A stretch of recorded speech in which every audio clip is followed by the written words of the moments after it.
Ginaway sab ang nakuhang basura sa Malipano Island.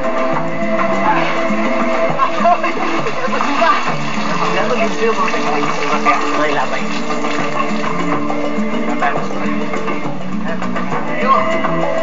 Kaya di mo patakag labay sa dagat.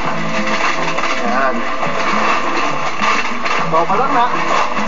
Sa lalong. Okay. Balik na. Salamin sa mga nakolektang basura ang tinuod na kahimtang sa atong kadagatan. O karon ato na i-segregate atong mga nakolekta nga basura gikan dito sa dagat o siyempre katong mga counters makita na gid.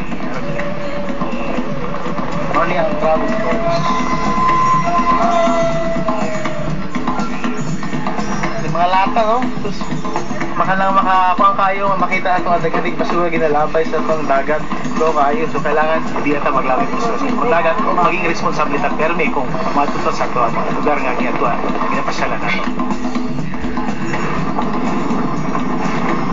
Very alarming na yung naging parang sobrang malala na yung problem natin sa trashes. So usually the trashes came from the nearby communities and from the city. Tapos, you know, you throw it everywhere and it eventually washed off from the ocean. Dili lang basura ang ipanguha sa mga divers, pati ang crown of thorns na harmful sa swimmers o sa mga corals. Actually, crown of thorns are actually a family of starfish. They actually pose threat to the environment, especially to the corals, kasi they extract the nutrients from it. It also poses harm sa mga swimmer. Once you accidentally step on it, usually it causes an excruciating pain.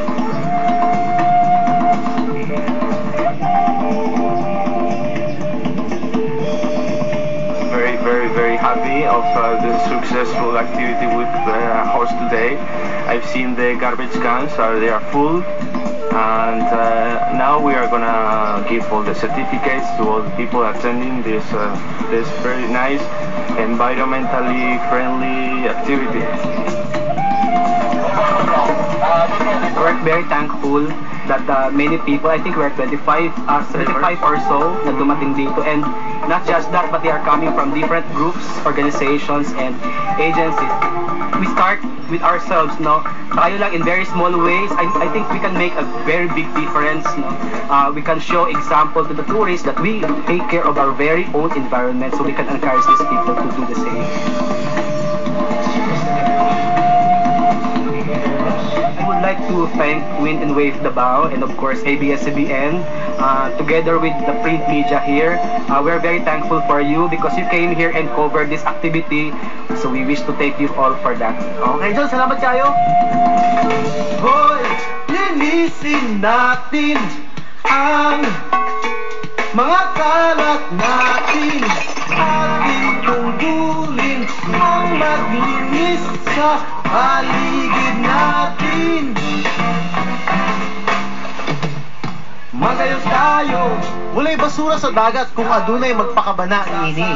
Dili nato dapat isalig sa mga ocean cleanup volunteers ang sama niini nga responsibilidad. Atong una-unaon nga dili lang turismo ang gidaot sa mga basura.